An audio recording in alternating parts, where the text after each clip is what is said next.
First News. His Majesty condemns the brutal attacks by extremist settlers against the Church of St. George and the historic Christian cemetery in Taibeh.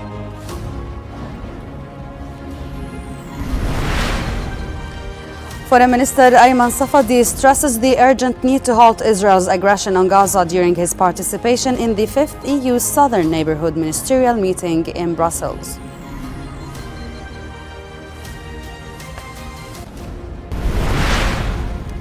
And 28 Palestinian civilians have been killed by Israeli fires while waiting for humanitarian aid in Gaza.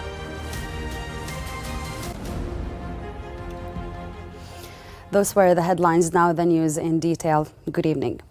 Deputizing for His Majesty King Abdullah II, His Beatitude Patriarch Theophilus III, Patriarch of Jerusalem and all Palestine and Jordan, delivered a speech today during a solidarity visit to the Taiba area east of Ramallah. In the speech, His Majesty condemned the brutal attacks recently perpetrated by extremist settlers against the Church of St. George and the historic Christian cemetery in Taibeh. The king denounced the settlers' burning of trees within the cemetery as a flagrant violence or violation of the dead's sanctity.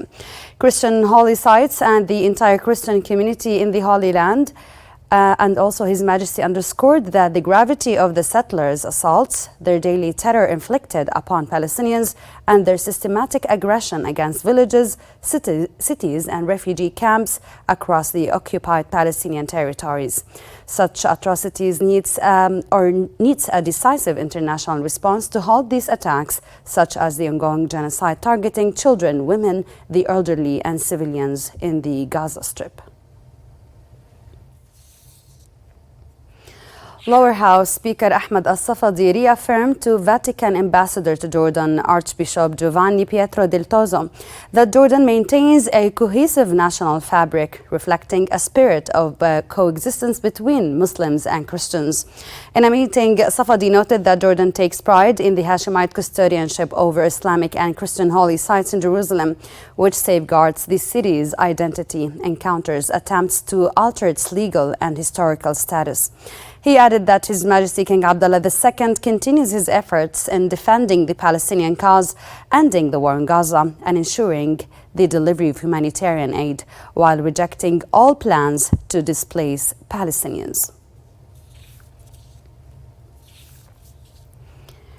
Interior Minister Mazen Al-Farraya has discussed with his Syrian counterpart Anas Khattab the ongoing firefighting operations in Syria's Latakia governorate. In a phone call, Al-Farraya focused on the progress of extinguishing the wildfires, their aftermath and the extent of the damages. For his part, Syria's Interior Minister expressed deep appreciation for Jordan's solidarity and assistance during this crisis.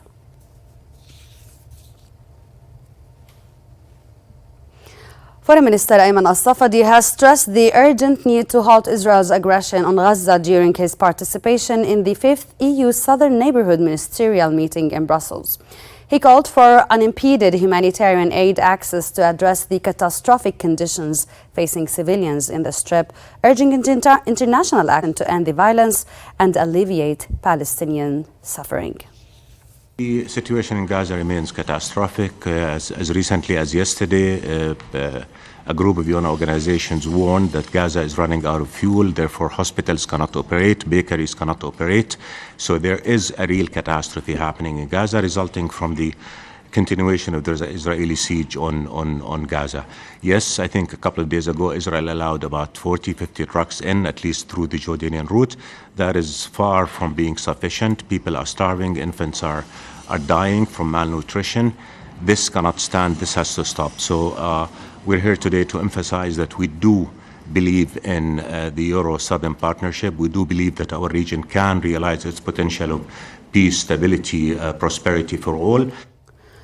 Over to Gaza, where Israeli military operations have killed 139 people and injured 425 in just the past 24 hours, including 28 civilians waiting in line for humanitarian aid.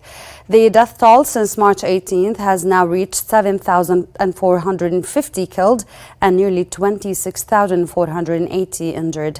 In a statement, the Gaza media office said that 805 Palestinians have been killed while trying to access aid since the U.S. and Israel-backed Gaza Humanitarian Fund began operating. Since May 27th, the Gaza Humanitarian Fund has unilaterally taken over the distribution of aid supplies in the Gaza Strip, bypassing UN agencies. That's it for tonight. Thank you for watching.